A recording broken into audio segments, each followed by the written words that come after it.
Ok, hermanos, pues vamos a continuar.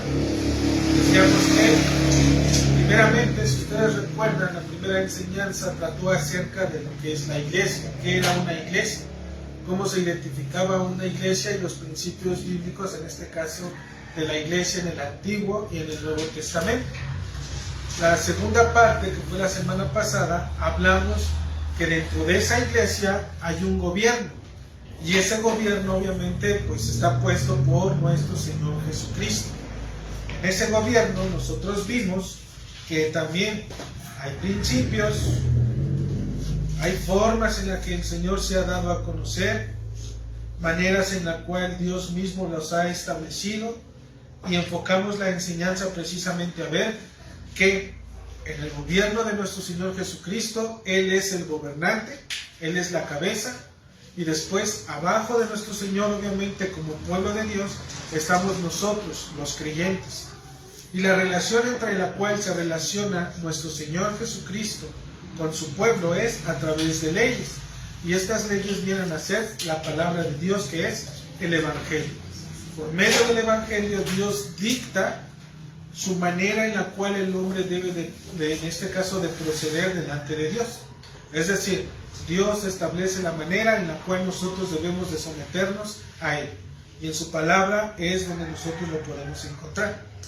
Ahora, hermanos, vamos a ver en esta tarde los principios que la propia Escritura nos muestra para poder determinar el gobierno al cual nosotros, de cierta forma, creemos que es el más apegado a las Escrituras. Acuérdense que hay tres tipos de gobierno. ¿Sí se acuerdan cuáles eran esos tres tipos de gobierno? Había uno que se llamaba episcopal, había un gobierno que se llamaba episcopal. Hay otro gobierno que es presbiteriano, exactamente. Y el tercer gobierno que es el congregacional. Cada uno de ellos, sus principios están fundados en la Escritura. Y obviamente cada uno de ellos argumenta y proporciona sus bases para poder decir qué es lo que mejor está apegado a lo que ellos creen. Entonces, hermanos, hoy solamente vamos a establecer esos principios y la siguiente semana vamos a poder aplicar esos principios a cada uno de estos gobiernos y vamos a determinar en este caso cuál es el principio o los principios que mejor se apegan a las Escrituras y por el cual nosotros creemos que es el más bíblico. Obviamente, nuestros hermanos presbiterianos, ellos igual tienen sus razones, son bíblicas, si ustedes las escuchan, también van a poderles proporcionar razones. Respetamos esa parte, el Señor nos lleva a poder vivir en paz. ¿Ok? Mientras nos una el Evangelio, podemos caminar sin problema. Entonces, hermanos, se vuelve necesario examinar estos principios revelados en las Escrituras, los cuales van a determinar y sugerir el modelo que Dios nos ha revelado. El primero de ellos, hermanos, el primer principio es que los ministros son escogidos, en este caso, por el pueblo. ¿Okay? Acuérdense, Cristo es la cabeza. Él ya dio los principios. Ahora estamos en el rubro de la iglesia. Ya vimos qué es la iglesia. Ya vimos cómo se maneja ese gobierno en la iglesia. Ahora vamos a ver esos principios apostólicos que la palabra nos da para poder ver cómo es que se gobierna. Y el primero de ellos es que los ministros, o los oficiales, por así llamarlo, son, bueno, aquí dice eran, pero todavía son escogidos por el mismo pueblo. Y aquí decimos que el modelo establecido para el pueblo de Dios, primeramente parte desde nuestro Señor Jesucristo. Él es el que determina y quien nos muestra cómo es que se lleva a cabo esa elección, por así llamarlo. En Él, es decir, en nuestro Señor Jesucristo, se encuentran cada uno de los ministerios que Dios ha dado para su propia iglesia. Él, nuestro Señor Jesucristo, es el único que tiene todos estos ministerios. ¿Para qué? Para poder edificar a su iglesia. ¿Se acuerdan cuáles eran los dones que Dios ha dado a su iglesia para edificarla? Están en el libro de Efesios. ¿Sí se acuerdan cuáles eran? Que dice, y Él mismo constituyó ¿qué? A unos apóstoles, profetas, evangelistas, pastores y maestros. Exactamente. Nuestro Señor Jesucristo nos dice que Él mismo, nuestro Salvador, constituyó a unos apóstoles, a otros profetas, a otros evangelistas, a otros pastores y a otros maestros. Les pregunto a ustedes, hermano, ¿creen ustedes que nuestro Señor Jesucristo cumplía todos estos ministerios, por así llamarlos? Por supuesto que sí. Él los cumplía todos a la expectativa, ¿sí? Cada uno de ellos eran aplicables a Él. Él, en el sentido del apostolado, no que fuera escogido por Cristo, sería escogerse él mismo, sino que Él fue enviado, comisionado por el Padre. ¿Para qué? Para poder venir a este mundo y darnos a conocer el Evangelio. Él, como profeta, anunció el reino de Dios. Como evangelista, predicó a todo el pueblo, ¿sí? Como pastor, dice la Escritura que Él es el pastor de las ovejas, del rebaño. Y también Él es nuestro maestro. En Él están todos estos oficios, hermano.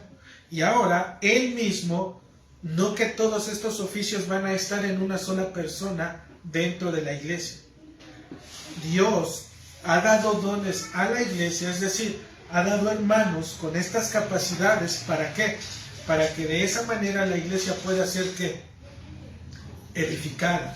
¿Sale? De esa manera la iglesia va a ser edificada. Si el Señor nos concede, obviamente entre lo que es apóstoles y profetas, sabemos que eso tuvo un principio, solamente eran temporales. Hoy apóstoles y profetas como tal no hay. Entendiendo esta palabra, hermanos, apóstol, en el sentido de ser un apóstol de Cristo, ya no hay. Pero en el sentido de poder decir que es un apóstol, de poder ser enviado, podemos decir que todos somos enviados en este aspecto, pero no como apóstoles de Cristo. ¿Okay? Para ello hubo un tiempo. Entonces, mis hermanos, dado que nuestro Señor Jesucristo nos ha dado pastores, nos ha dado, en este caso igual ha dejado lo que son evangelistas y maestros, que básicamente aquí, hermanos, pastores y maestros muchas veces lo relacionan como un solo título, porque el pastor debe de saber qué enseñar. ¿Y quién es el que enseña? Un maestro en este caso, ¿no? Obviamente por el Señor, inspirado por el Señor. Entonces, mis hermanos, Jesucristo nos da estos dones en la iglesia. ¿De quién es la obligación de poder identificar estos dones? De la iglesia. La iglesia debe de hacer visible los dones, en este caso, que Dios les está dando. Porque puede ser, hermanos, que entre nosotros hay hermanos que tengan ese don, por así llamarlo. Un don de poder enseñar, un don de poder ministrar. Y si el hermano tiene estas características, que obviamente son para edificar a la iglesia, ¿qué debería de hacer la iglesia? Llamarlo, en este caso, y poderlo poner conforme a las necesidades de la iglesia. Pero algo importante, hermanos, no por el simple hecho de que tenga el don, es decir, si dice, no, pues el hermano yo veo que es bueno para esto, hay que llamarlo y lo ponemos. No, siempre es en el orden del Señor. ¿Ok? Siempre. ¿Por qué? Porque Dios mismo esto nos los va a pedir a nosotros. ¿Vale? Entonces, los apóstoles, hermanos, fue el único ministerio que podía ejecutar todos los demás ministerios. Por tanto, ellos fueron quienes establecieron los principios con los que se debe de gobernar la iglesia. Los apóstoles fueron quienes establecieron esos principios para poder gobernar a la iglesia. Y aquí les voy a pedir que me acompañen a Hechos, capítulo 13.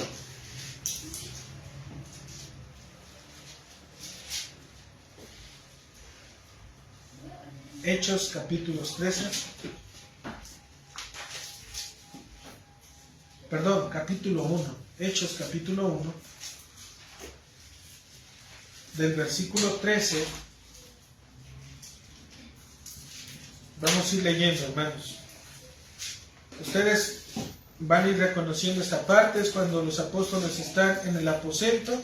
Y dice la Escritura, y entrados, subieron al aposento alto, donde moraban Pedro y Jacobo, Juan, Andrés, Felipe, Tomás, Bartolomé, Mateo, Jacobo, hijo de Alfeo, Simón el celote y Judas, hermano de Jacobo. Dice que todos estos permanecían, ¿qué? Unánimes en oración y ruego junto con las mujeres. ¿Qué pasó, hermanos, en ese momento? Dice el 15, en aquellos días Pedro se levantó en medio de los hermanos, y estaban ahí como 120 personas, y dijo: hermanos, era necesario que se cumpliese la escritura en que el Espíritu Santo habló antes por boca de David acerca de Judas, que fue guía de los que prendieron a Jesús y era contado con nosotros, y tenía parte en este ministerio. Este pues, con el salario de su iniquidad, adquirió un campo, y cayendo de cabeza, se reventó por la mitad, y todas sus entrañas se derramaron. Y fue notorio a todos los habitantes de Jerusalén, de tal manera que en aquel campo se llama en su propia lengua Acéldama, que quiere decir campo de sangre, porque está escrito en el libro de los Salmos: sea hecha desierta su habitación, y no haya quien more en ella, y tome otro su oficio. ¿Qué está diciendo Pedro, hermanos? Que era necesario que este varón Judas, en este caso, lo que él vivió, lo que él pasó, eso ya estaba destinado por el Señor. ¿Sale? Él estaba entre los 12. Por lo tanto, al morir Judas, por así llamarlo, deja que una vacante, ¿no? Por así llamarlo, por así decirlo. Eran 12 apóstoles, ahora solamente hay 11. Pero Pedro dice: ¿saben qué, hermanos? Es necesario. Sí, es necesario que este lugar que ha dejado este varón, por la decisión en este caso que sucedió y que pasó, dice: es necesario pues que de estos hombres que han estado juntos con nosotros todo el tiempo en el Señor Jesús, que entraba y salían entre nosotros, comenzando desde el bautismo de Juan hasta el día en que de entre nosotros fue recibido arriba, dice: uno se ha hecho testigo con nosotros de su resurrección.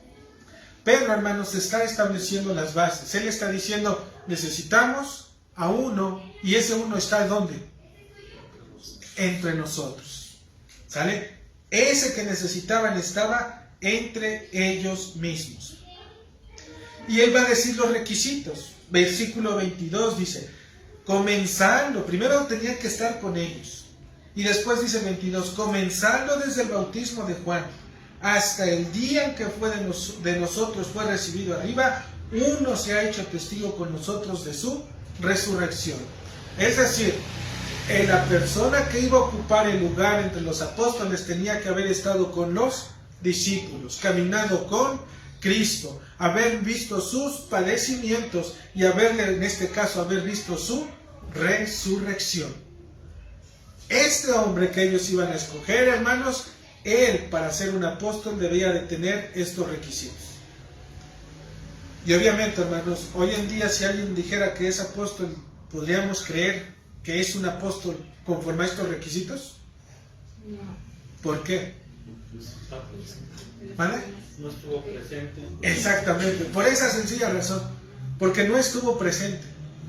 Por eso nada más, hermanos. Porque en este caso él no estuvo ni con los apóstoles, ni caminó con ellos, ni tampoco estuvo con Cristo, ni vio su resurrección, ni tampoco vio su ascensión. Por lo tanto, esta persona que dijera y se nos presentara como un apóstol, dijéramos apóstol en el sentido de ser enviado, sí, pero apóstol de Jesucristo, no. ¿Ok? Entonces Pedro está estableciendo las bases y dice el versículo 23, hermanos, aquí está lo interesante, y dice: y, ¿qué dice? Señalaron a dos. ¿Quién lo señaló, hermanos? Porque el que está hablando, ¿quién es? Pedro. Pedro es el que está diciendo: uno sea entre nosotros, que sea elegido, que haya pasado por esto y haya estado en la resurrección. Y en el versículo 23 nos dice: y señalaron. Esa palabra señalaron, ¿sí? Quiere decir que no fue Pedro precisamente el que dijo: escójanme a tal y escójanme a tal, sino las personas que estaban en ese momento, ¿con quién? Con Pedro, con los apóstoles. Entonces, ¿quiénes fueron los que escogieron en este caso a estos hombres que iban a ocupar el lugar? La iglesia, en este caso los mismos hermanos, los mismos apóstoles que estaban en ese lugar. Ellos fueron los que señalaron a dos. ¿A quién? José, llamado Barsabás, que tenía por sobrenombre Justo, y Matías. A ellos, hermanos. Y ya desde ahí, la práctica que ellos estaban llevando para poder ocupar un lugar dentro de la iglesia es señalar, ¿ok? Tomar entre los que estaban ahí. Pero algo importante, hermanos, hay requisitos, y esos requisitos apostólicos eran lo que Pedro estaba diciendo. aquel que ha estado entre nosotros, que pasó con nosotros, que vivió, experimentó los padecimientos, en este caso vivió los padecimientos de Cristo, lo vio en este caso que murió y fue resucitado. Esos, escójanlos, tráiganlos y señálenlos en este caso. Y dice que había dos de ellos pudieron ocupar el lugar, ¿sale? Había muchos en ese caso, pero solamente dos cumplían los requisitos que ellos estaban pidiendo, ¿sale? Ese es un ejemplo, hermanos. En Hechos, capítulo 14, en el versículo 23,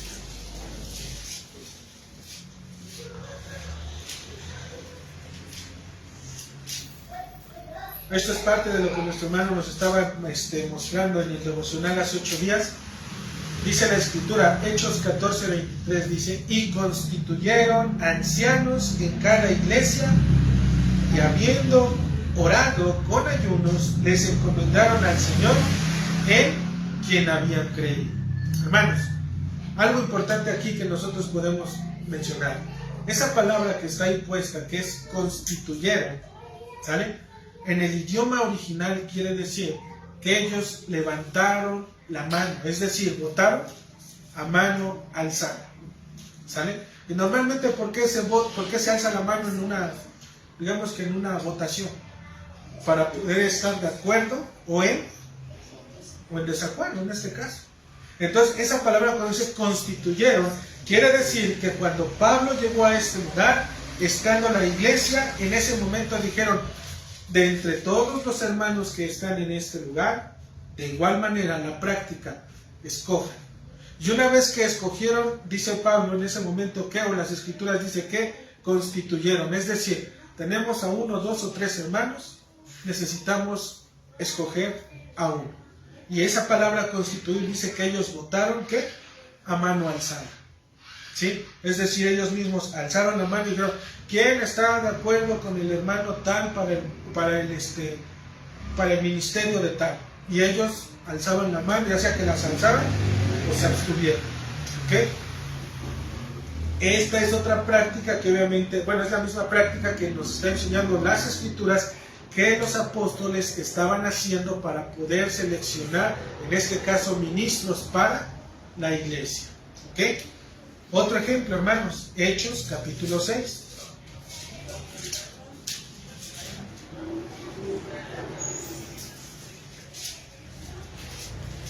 Hechos capítulo 6. Fíjense lo que está pasando. Aquí es la elección de los diáconos. Otra vez, otro oficio dentro de la iglesia bíblica. Dice: en aquellos días, en el versículo 1, en aquellos días, como creciera el número de los discípulos, hubo murmuración de los griegos contra los hebreos, de que las viudas de aquellos eran desatendidas en la distribución diaria. Entonces, los 12 que habían sido escogidos, dice, más el que fue añadido, dice, convocaron a la multitud de los discípulos y dijeron, vean cómo las decisiones se empiezan a tomar entre toda la iglesia. Dice, convocaron a la multitud de los discípulos. ¿Discípulos qué quiere decir discípulos, hermanos? ¿Un qué? Un estudiante, alguien que está aprendiendo, metido en las cosas del Señor. Dice, convocaron a esta multitud de discípulos y dijeron, ¿qué es lo que los apóstoles dijeron? Ellos dijeron, no es justo que nosotros, es decir, los que estaban al servicio en la palabra, dice, no es justo que nosotros dejemos la palabra de Dios para servir a las mesas. Dice, no es bueno. Dice, buscad, pues, hermanos, de entre ustedes, de entre vosotros, a 7 varones de buen testimonio, llenos del Espíritu Santo y de sabiduría, a quienes encarguemos de este trabajo. ¿Cuál era la labor para la cual en este caso los apóstoles estaban puestos? La propia Escritura nos los dice, hermanos. No es justo que nosotros dejemos, ¿qué? La palabra de Dios. Dentro de la iglesia, hermanos, los ministros deben de estar enfocados en ¿qué? Exclusivamente. En la palabra de Dios. En la palabra de Dios, hermano. Y esto nos lo va a confirmar más adelante. Dice el 4, y nosotros, hablando a los apóstoles, persistiremos, es decir, continuaremos en ¿qué? En la oración y era lo único para lo cual los apóstoles en este caso estaban puestos, para dos cosas. ¿Para qué?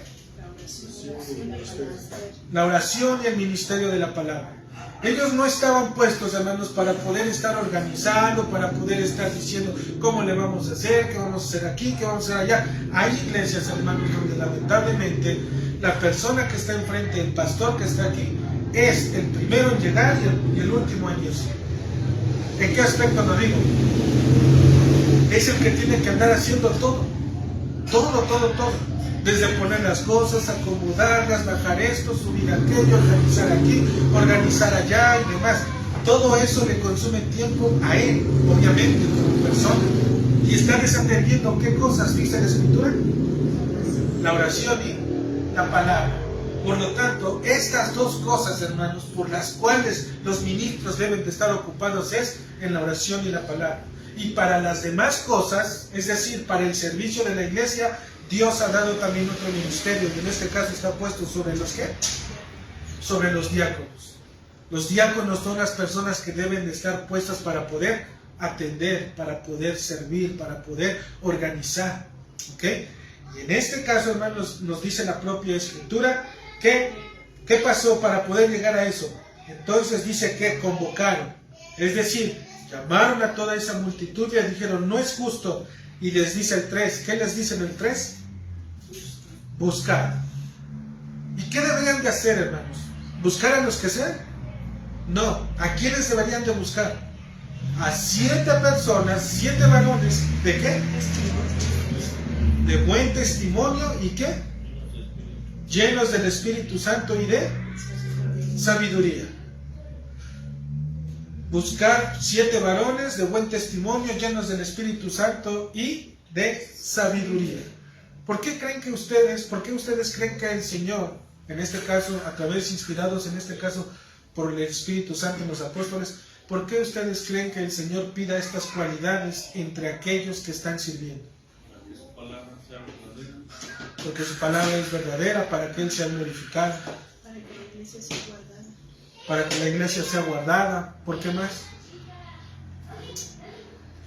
Porque hay requisitos. A lo que estamos viendo, hermanos, es que todos aquellos hombres que en este caso Dios nos está viendo nos está poniendo a través de las Escrituras, es que la iglesia era quienes los escogía.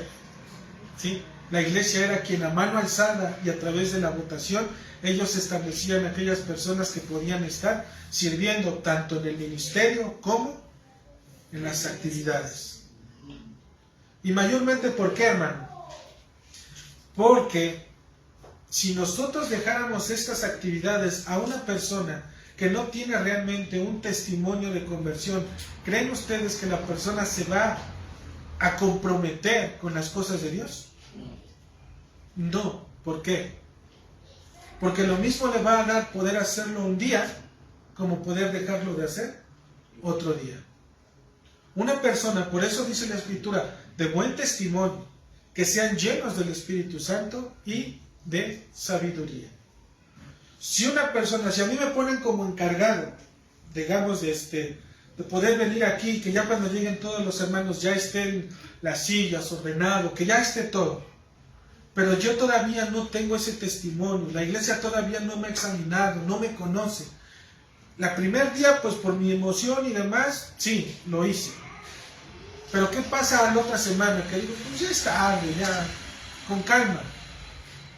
¿Creen ustedes que los hermanos van a seguir confiando en mí? No.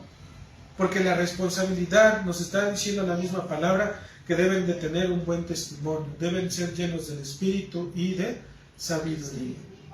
Es anteponer, hermanos, cualquier circunstancia en el día del Señor, y para toda cosa del Señor, toda cosa pasa a segundo plano. Primero están las cosas de Dios. En cualquier aspecto, hermanos, en cualquiera. Y si no puedo por mis actividades, ¿qué es lo más lógico? Con la sabiduría y la llenura del Espíritu Santo que el Señor me da, ¿qué es lo más lógico que tendría yo que hacer? Avisar, hablar, decirle a las personas, decirle por ejemplo al hermano, al pastor, a los líderes, hermanos, que creen no voy a poder esta semana, Hay manera de que me puedan ayudar o echar la mano. O hermano, ¿sabe qué? Tengo aquí a mi otro hermano. Yo puedo dar en este caso fidelidad de él y demás. Ustedes lo conocen. Pruébenlo también. Permítanle en este caso poder comenzar a involucrarse. Y esta gracia y esta sabiduría el Señor la va a poner, pero siempre es a través de la iglesia. Por lo tanto, hermanos, el primer principio es que los ministros son escogidos por el pueblo de Dios. ¿Saben? Ese es el primer principio. El segundo, hermanos, la segunda característica que nosotros vemos dentro de la iglesia apostólica es que obispos y ancianos era un oficio que gobernaban a la iglesia. Es decir, cuando se habla de obispos y de ancianos es el mismo término. No es obispos, ya dije obispos y ancianos, pero es obispos o ancianos. Pero ambos términos tienen la misma función porque es la misma persona. ¿Ok?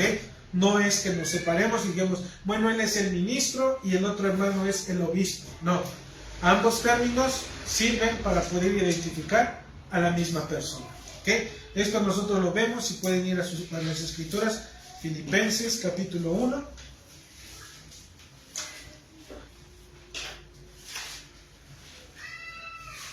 Versículo 1.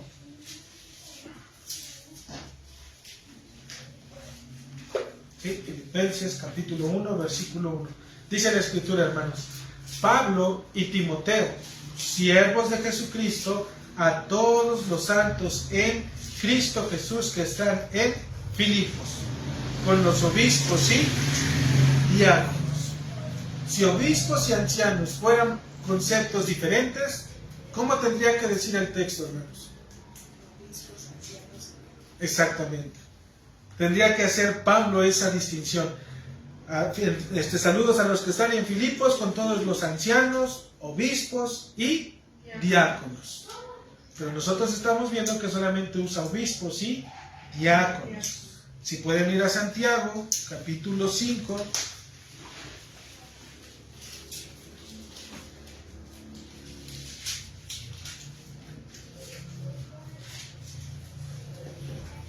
Capítulo 5 en el versículo 14, hermanos. Santiago, capítulo 5. Santiago, capítulo 5 en el versículo 14. Dice la palabra del Señor. Pregunta Santiago: ¿está alguno enfermo entre vosotros? Llame a ¿quiénes? Llame a los ancianos de la iglesia y oren por él. Nuevamente, Pablo en Filipenses, Santiago, el libro de Santiago, ¿qué nos está enseñando? Que la iglesia es gobernada. En este caso, después de que son escogidos por ministros obispos. Son términos, hermanos, que van a estar siendo intercambiables. Por así llamarlos, son sinónimos. Apuntan al mismo oficio y a la misma persona. ¿Sale? No es como que digamos, tú vas a ser el ministro y yo voy a ser el obispo. ¿Cuáles serían entonces las diferencias de sus responsabilidades? Tendríamos que entonces de empezar a delimitar a la propia escritura. Pero tanto obispo como anciano son conceptos que se usan de la misma manera. ¿Ok? Otro ejemplo, hermanos, que nosotros igual vemos y que es muy visible, si vamos a Tito. Aquí Pablo nos va a mostrar esta parte que les estoy diciendo. Tito, capítulo 1, en el versículo 5, del 5 al 7. Pablo le está escribiendo a Tito y le está diciendo: por esta causa te dejé en Creta, para que corrigieses lo deficiente y establecieses ¿qué? Ancianos en cada ciudad, así como yo te mandé. ¿Sale? Hay un propósito, hermanos, para poder establecer ancianos. ¿Cuál es ese propósito? Poder poner ¿qué? Un orden dentro de la iglesia. ¿Un orden qué? ¿Conforme Pablo se le antojó? No. un orden que Jesucristo mismo ya le había mostrado a través, obviamente, de la inspiración del Espíritu Santo, y el Espíritu Santo lo único que estaba haciendo es poder poner ese orden. Por esta causa te dejé para que corrigieses lo deficiente. ¿Y cómo es esa manera de poder corregir lo deficiente? Para establecer ¿qué? Y establecieses ancianos en cada ciudad, así como yo te mandé. El que fuere irreprensible, marido de una sola mujer, y tenga hijos creyentes que no estén acusados de disolución ni rebeldía. Que es necesario que ¿quién? El obispo. Ya es diferente el nombre, ¿verdad? Primero nos estaba hablando de quiénes. De los ancianos. Y nos dice las características de los ancianos. Marido de una sola mujer, que tengan hijos creyentes, que no sean acusados de disolución. Y continúa en el 7, porque traza la misma idea. Sigue arrastrando Pablo el mismo texto y dice, porque es necesario que el obispo, es decir, el anciano, sea ¿qué? Irreprensible como administrador de Dios. No soberbio, no iracundo, no dado al vino, no pendenciero, no codicioso de ganancias deshonestas. ¿Qué es lo que nosotros vemos, hermanos, en este texto? Anciano y obispo son ¿qué? Lo mismo. ¿Sale? Lo mismo. Por lo tanto, sus responsabilidades y la guía que ellos tienen y la manera de poder escogerlos a través de las Escrituras por la propia iglesia deben de ser las mismas que la propia Escritura determina. ¿Sale? En Hechos capítulo 2,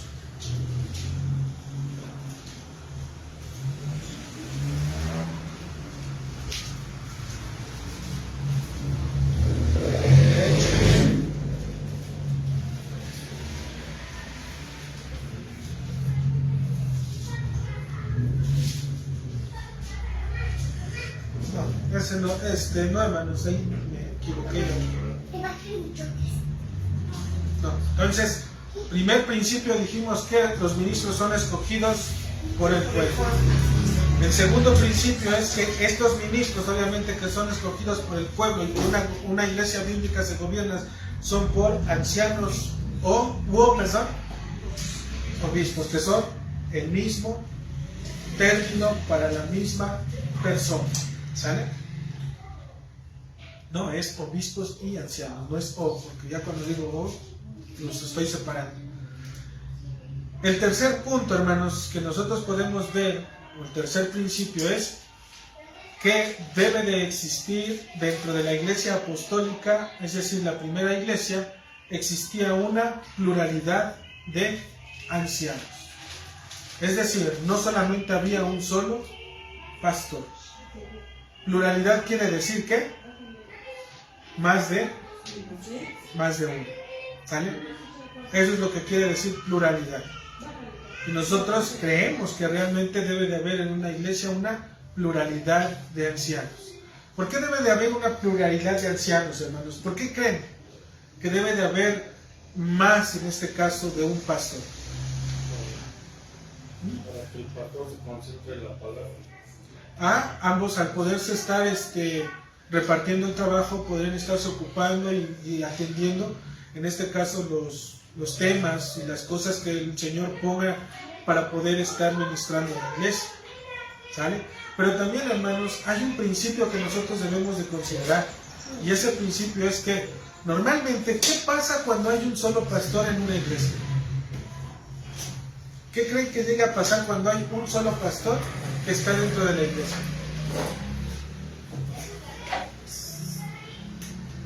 ¿Cuál es la naturaleza del hombre? Puede corromperse. La carga sería para una sola persona. Exactamente, toda esa carga sería para una sola persona. ¿Sale? Para una sola persona tendría que estar todo ese trabajo en ella. Pero también, hermanos, debemos de reconocer que como hombres también estamos o somos susceptibles a poder, en este caso, pecar o desviarnos. Y si en este caso el corazón de la persona no está centrado en lo que tiene que ser, puede tender a corromperse, puede señorearse de la iglesia, puede valerse de la propia iglesia y al rato puede estar inclusive exigiendo a la iglesia que se le tenga que estar, en este caso, consintiendo, ¿qué, perdón? Puede torcer las escrituras para beneficiarse del pueblo de Dios. Puede torcer las escrituras para poderse beneficiar precisamente de la iglesia.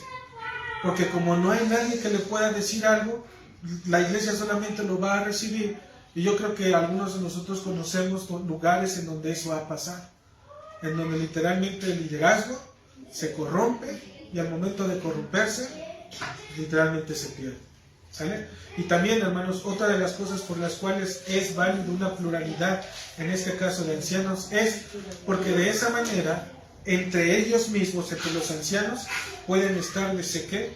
Rindiendo cuentas. ¿Qué significa esto de estar rindiendo cuentas? El poderle decir a mi hermano, el poder estar hablando con los otros hermanos pastores y poderles decir, hermanos, oren por mí por estas circunstancias, para poder estar diciendo, mi corazón está así, tengo esta carga, hermanos, ayúdenme, tengo esto, necesito de su apoyo, necesito de su ayuda. Hermanos, ¿qué creen? Estoy cargado en el trabajo, estoy haciendo esto y demás, por favor, lo que me toca a mí, repartámoslo entre los demás, denme oportunidad. Es estar pudiendo rendir cuentas de un corazón que realmente esté temeroso en el Señor. Si el corazón, en este caso del pastor, se le pregunta cómo está tu corazón, y tú siempre que lo ves te dice que bien, bien, bien, bien y bien, eso debería de darnos una alerta, hermanos, porque sabemos que la carne es débil. Sabemos que en este caso, cuando las personas se conducen solas y no descargan su corazón con alguien más, ellos mismos se están cargando, porque cargan lo de él, cargan lo de la iglesia y cargan todo lo que se viene. Por eso es que es necesario establecer una pluralidad de ancianos. ¿Sale? Y para esto, hermanos, Hechos 14, nuevamente 23.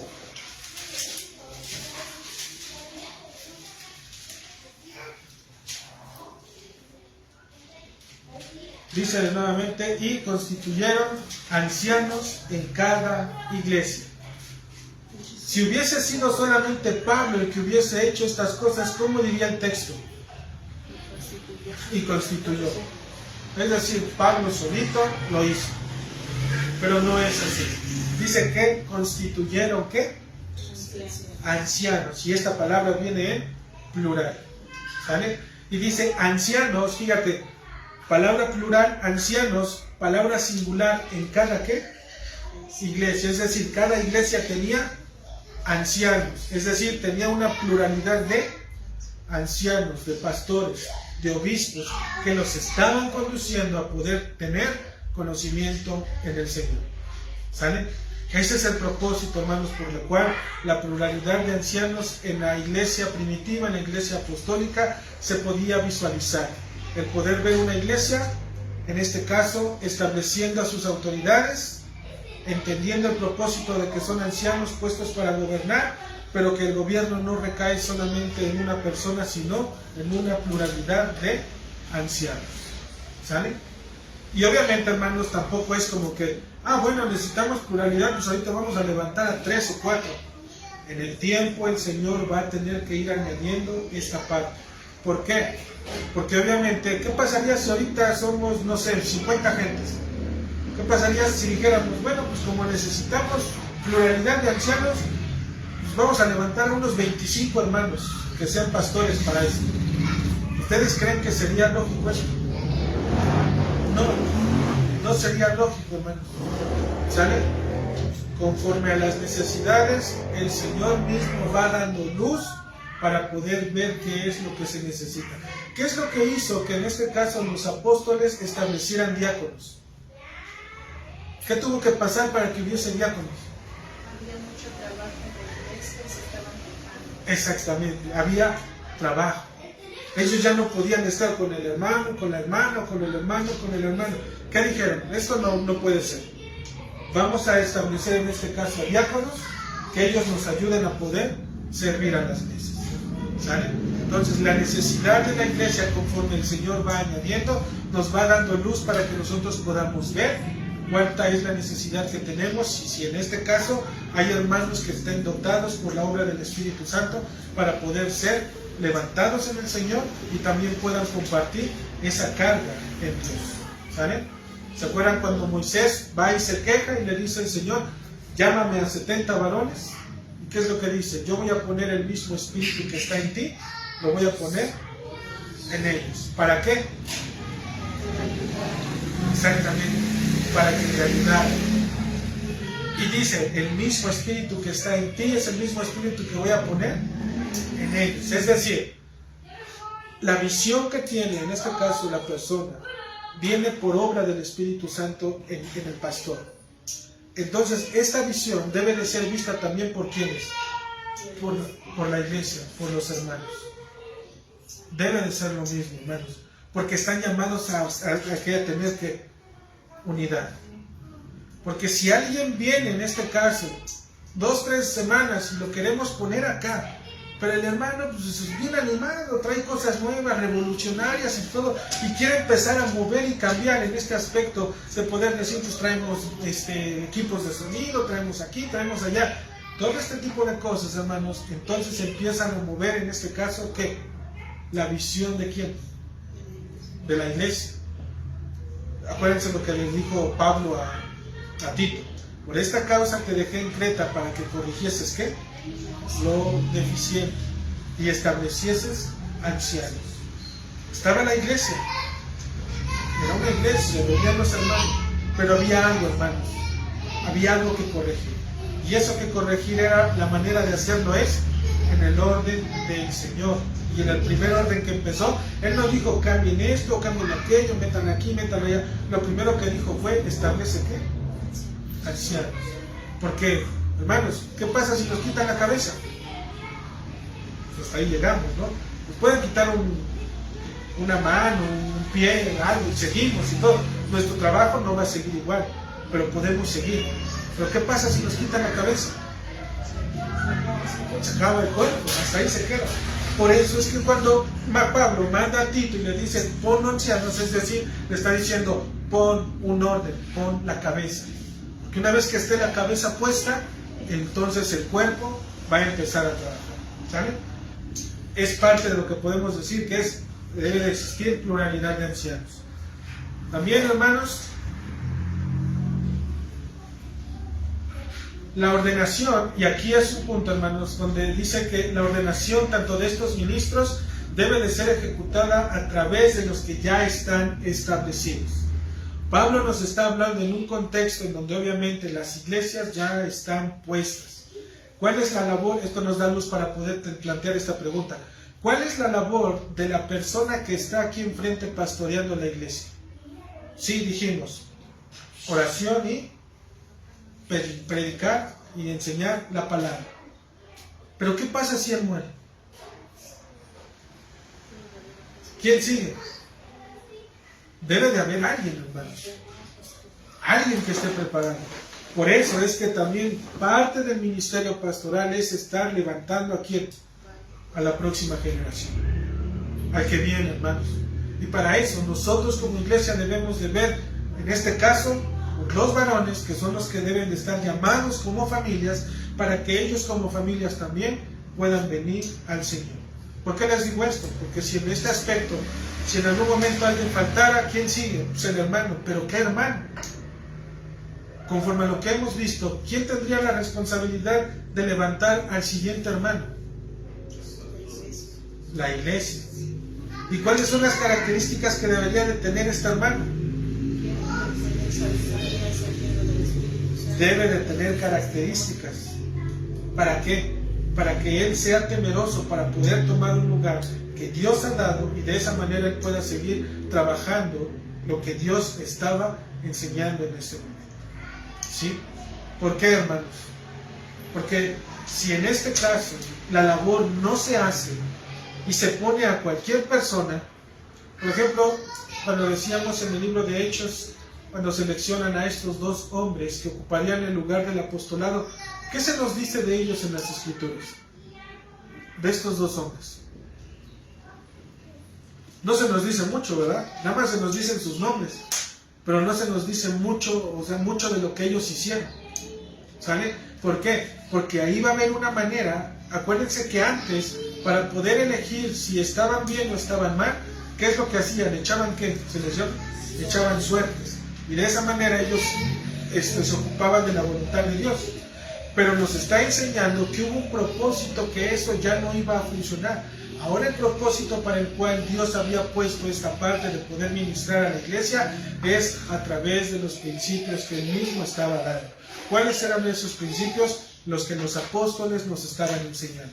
Iban a tener que escoger a ministros, iban a tener que ser parte de la misma iglesia, de entre ellos mismos iban a salir aquellos que iban a gobernar, pero no solamente uno, sino iba a haber una pluralidad, y esta ordenación debería de estar sobre de aquellos que también ya habían estado puestos sobre de ellos. Y para ello, hermanos, obviamente nosotros haríamos la pregunta, ¿qué pasa cuando en una iglesia no hay pastor? Porque acuérdense que también hay iglesias en donde empiezan de cero y como tal no hay un pastor. ¿Qué pasa en ese caso? No hay un pastor quien pueda ordenar al otro hermano que va a ser pastor. ¿Qué pasaría entonces? Exactamente, la misma iglesia, de entre ellos. Porque precisamente para eso es que nosotros, ahorita no lo hemos visto, pero más adelante vamos a entrar ya de lleno en lo que es el estudio de lo de las llaves, pero precisamente la iglesia es quien debe de ver, de cuidar y de orar. ¿Para qué? Para que el Señor, entre los que están, o bien, como el Señor le plazca, pueda enviar a alguien a ese lugar y pueda hacer el puesto. ¿Para qué? Para poder gobernar dentro de la iglesia. No por imposición del hombre, acuérdense.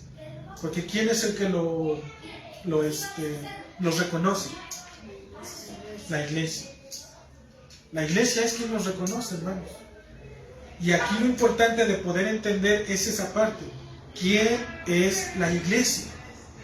Porque la iglesia es entonces la voz, ¿sí? La voz que va a decir, personalmente como miembro de la iglesia, yo veo que el hermano tal puede tener un lugar dentro del ministerio. Porque conforme a la palabra, él ha demostrado esto y esto y esto. Ok, perfecto. Es la iglesia, hermano, realmente. La iglesia es quien lo debe de tomar y poderlo poner. ¿Sí? Pero la pregunta es, ¿quién es la iglesia? Porque ahí es cuando decimos, ¿todos somos iglesia?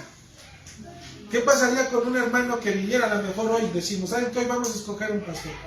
Y viene un hermano que es nuevo. Y le dijéramos al hermano, hermano, ¿usted por quién vota? ¿Por quién votaría el hermano? Por nadie, porque no lo conoce. Exactamente. Su voto no tendría por qué ser contado. ¿Por qué? Porque no se conoce, no discierne entre las personas que están ahí. Y por otro lado, imagínense que digan, hermano, ¿y por qué usted votaría por él? No, pues es que yo lo conozco. Sí, nosotros también lo conocemos. ¿Por qué otra razón usted lo pondría? Pues porque me cae bien. Ok, perfecto. Pero la razón principal por la que esta persona debería de ser puesta sería ¿por qué? Porque hay requisitos bíblicos que el Señor dio. Porque el Señor lo que quiere es precisamente que Él sea glorificado. Y la manera de hacerlo es a través de la forma en la que Dios nos ha enseñado. A través de su palabra. Entonces, esta ordenación, hermanos, para ello quisiera yo leerles, permítanme leerles nada más una parte.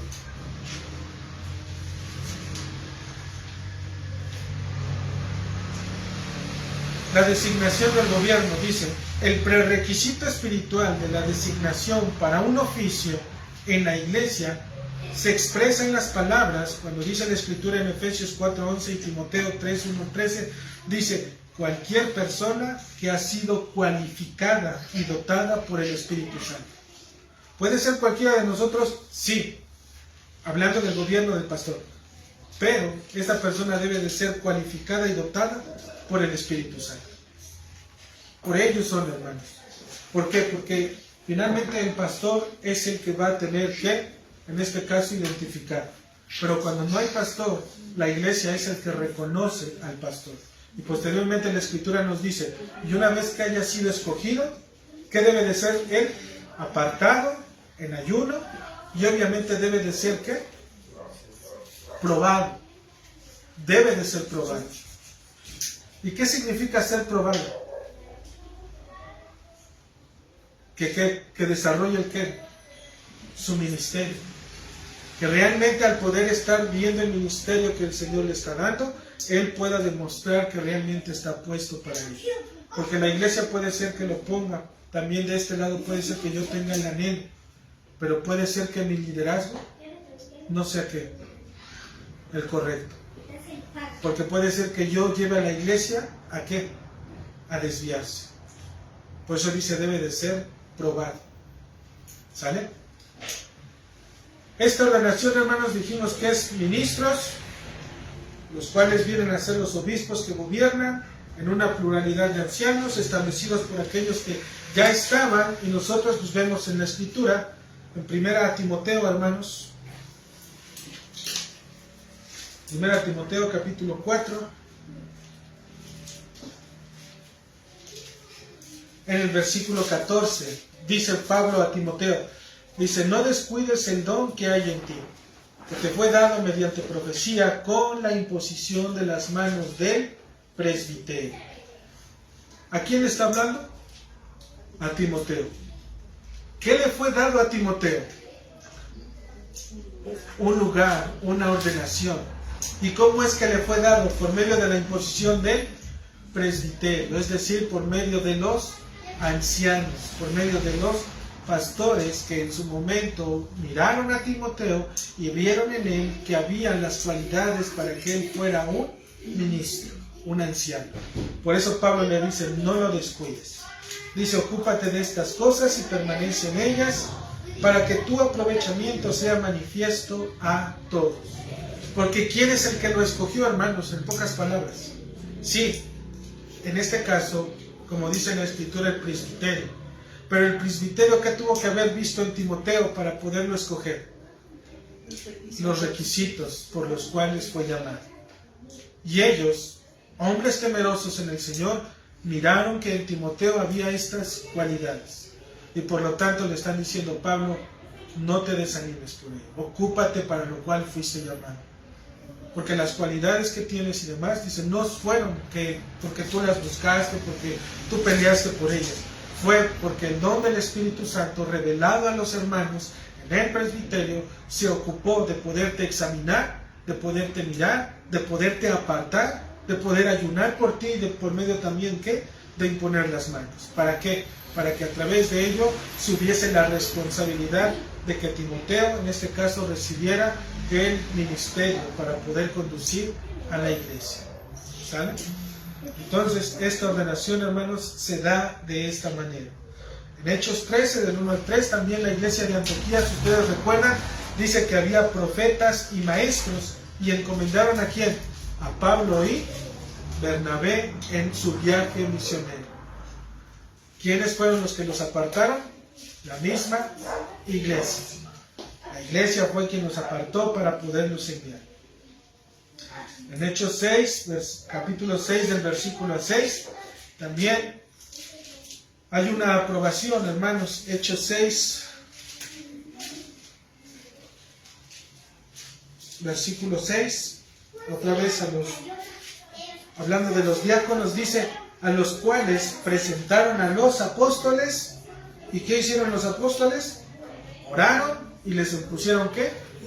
Las manos. Hermano, normalmente en la imposición de manos, conforme a la palabra de Dios, hay quienes están, pues, en su momento la palabra de Dios nos da evidencia de que fue puesta para recibir al Espíritu, para sanar, pero también para poder imponer manos de manera espiritual para poderlos revestir, es decir, para darles autoridad.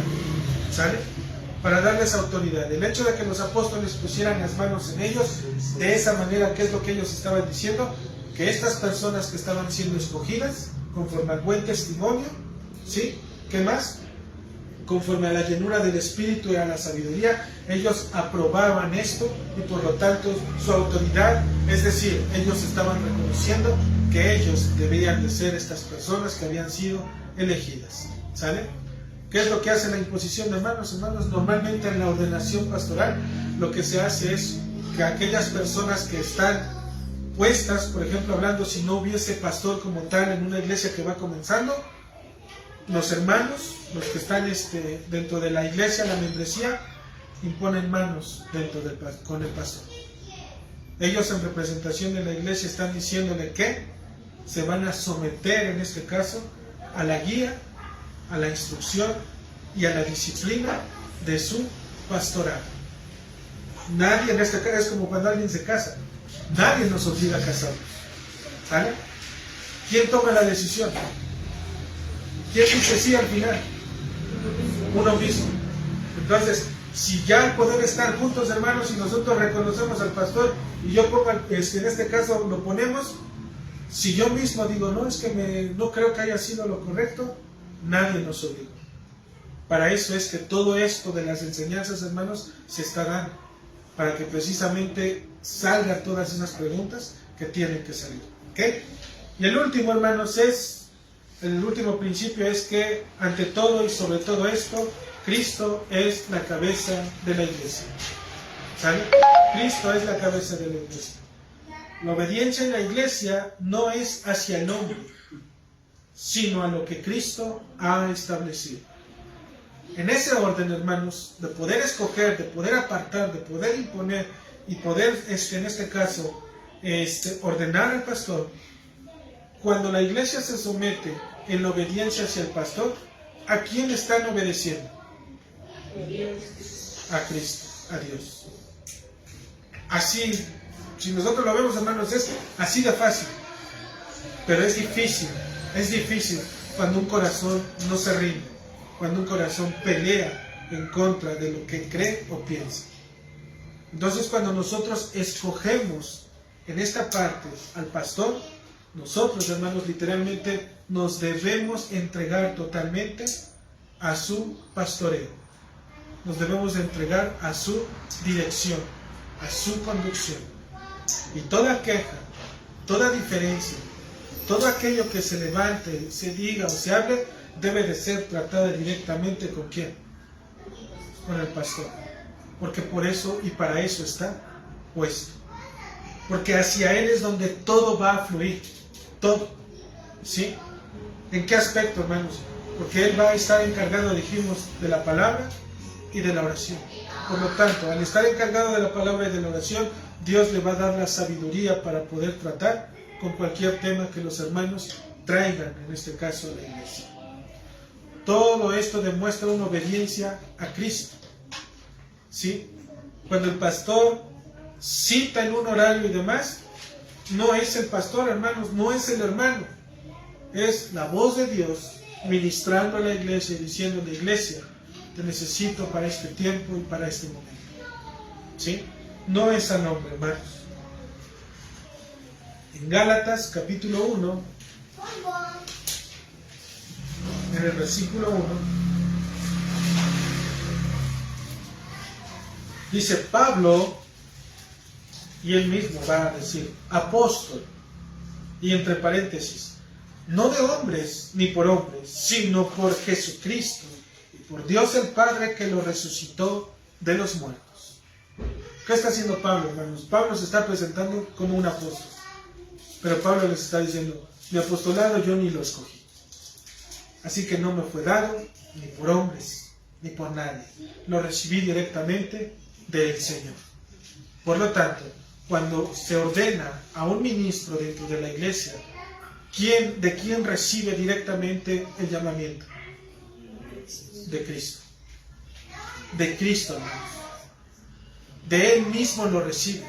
Porque en el orden de la iglesia está obrando temerosamente para poder establecer los principios bíblicos, los principios apostólicos, y sobre de ellos poderse someter, y a través de ellos, hermanos, poder levantar esa cabeza que nos va a estar llevando y direccionando a Cristo.